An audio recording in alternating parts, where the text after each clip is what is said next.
Thanks for joining us. It's Thursday, September 22nd here in Korea. Live from Seoul, I'm Han-dan. We begin at the Blue House. President Park Geunhye has hinted at a stronger stance on North Korea, including new sanctions on the regime. In strong remarks, she also predicted the reclusive regime will, quote, not return to the table for dialogue. Song Ji-sun tells us more. President Park said the worst scenario possible that North Korea, with its advanced nuclear and missile capabilities, could carry out any type of provocation is becoming a reality. She also predicted that Pyongyang will no longer show for denuclearization talks.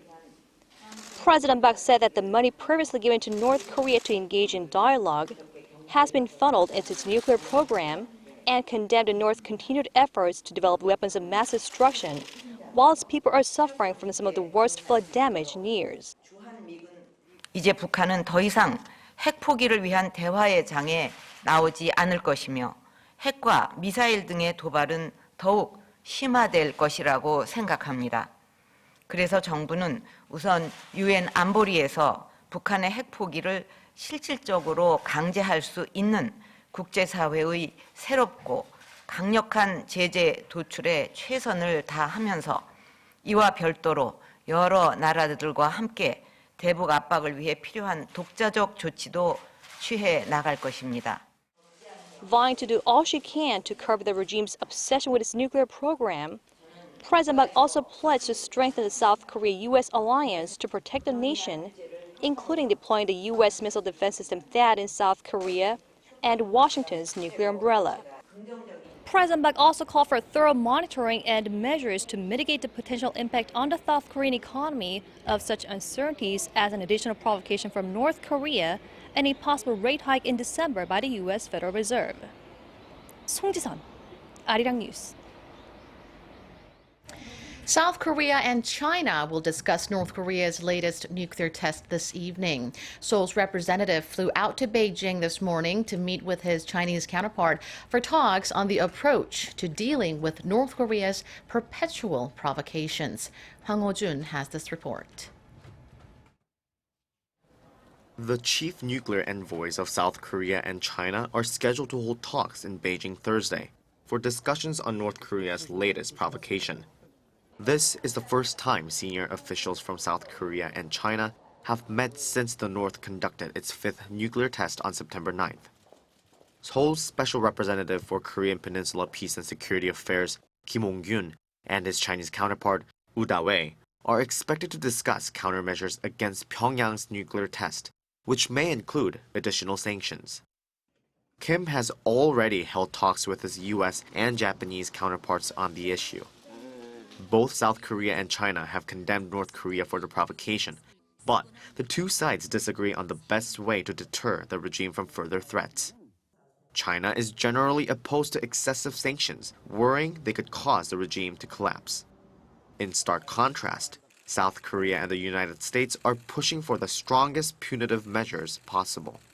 Seoul hopes the two sides can narrow their differences, despite recent findings that a Chinese trading firm located near the North Korean border has been exporting goods for military use to Pyongyang for 5 years, in flagrant disregard of the international sanctions on the regime.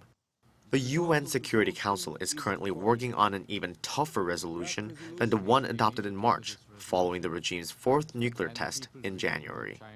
Hwang Ho-jun, ARIRANG News. At the National Assembly, lawmakers fired questions at officials in charge of the nation's nuclear power plants amid growing concerns about safety after the two earthquakes that hit the country in recent days. Lawmakers urged the officials to undertake stronger earthquake safety measures, such as raising the sea wall at nuclear power plants, reinforcing waterproof facilities, and conducting more regular stress tests. Lawmakers also urged the Korea Hydro and Nuclear Power Corporation to reconsider a plan to build new nuclear reactors in the quake-hit area. Officials from the state-run electric power company said, however, that the possibility of nuclear power plant damage is highly unlikely, as unlike regular buildings, the facilities are built 20 meters into the ground. Now to the latest on the crisis engulfing Hanjin Shipping. While its biggest shareholder, Korean Air, is set to provide a huge loan to the troubled container carrier, the state-run Korea Development Bank also seems to be mulling additional aid for the company. According to financial sector sources, KDB is reviewing whether to provide an additional $45 million to help Hanjin Shipping cover unloading expenses for ships that have been stranded at sea. The extra funds, which would reportedly use Hanjin's accounts receivable as collateral, are likely to be confirmed in the coming days. Korean Air announced a $59 million loan for Hanjin Shipping on Wednesday night.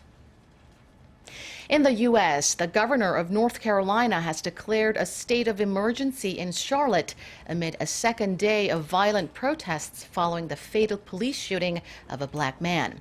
Governor Pat McCrory said the National Guard and State Highway Patrol troopers would be dispatched to help restore order after peaceful protests turned violent when a protester was shot and wounded.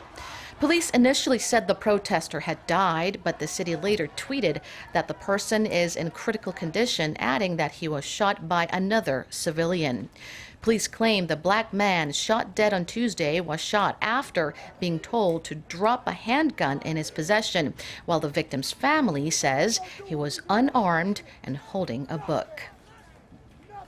That is ARIRANG News Break for today. Thank you for being with us. Stick around for more news updates throughout the day.